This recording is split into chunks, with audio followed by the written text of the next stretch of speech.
नमस्कार,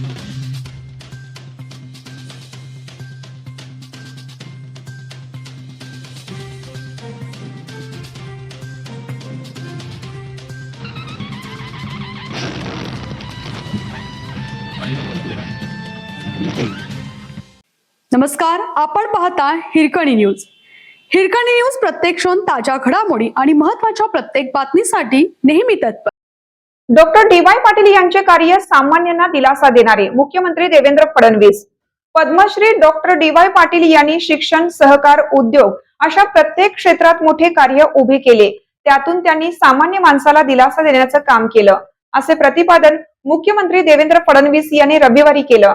मुख्यमंत्री फडणवीस यांनी पद्मश्री डॉक्टर डी.वाय. पाटील यांच्या निवासस्थानी कुटुंबियांचे सांत्वन केले.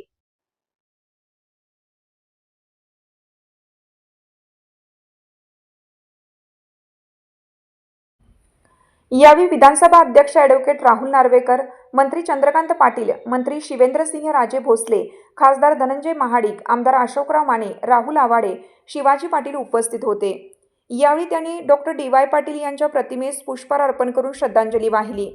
माध्यमांशी बोलताना मुख्यमंत्री फडणवीस म्हणाले, राज्यपाल म्हणून डॉक्टर डी.वाय. पाटील यांनी 3 राज्यांची जबाबदारी पार पाडली.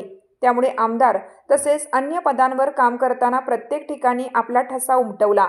ते केवळ नेते नव्हते, तर ते एक विचारवंत होते. यावेळी डी.वाय. पाटील ग्रुपचे अध्यक्ष डॉक्टर संजय डी. पाटील, आमदार सतेज पाटील, माजी आमदार ऋतुराज पाटील उपस्थित होते. फडणवीस यांनी डॉक्टर डी.वाय. पाटील यांच्या पत्नी शांतादेवी यांचेही सांत्वन केले. तत्पूर्वी सकाळी 10 वाजता उपमुख्यमंत्री सुनेत्रा अजित पवार यांनी डॉक्टर डी.वाय. पाटील कुटुंबियांच्या निवासस्थानी भेट घेऊन त्यांचे सांत्वन केले. यावेळी त्यांनी डॉक्टर डी.वाय. पाटील यांच्या प्रतिमेस पुष्पहार अर्पण करून भावपूर्ण श्रद्धांजली वाहिली.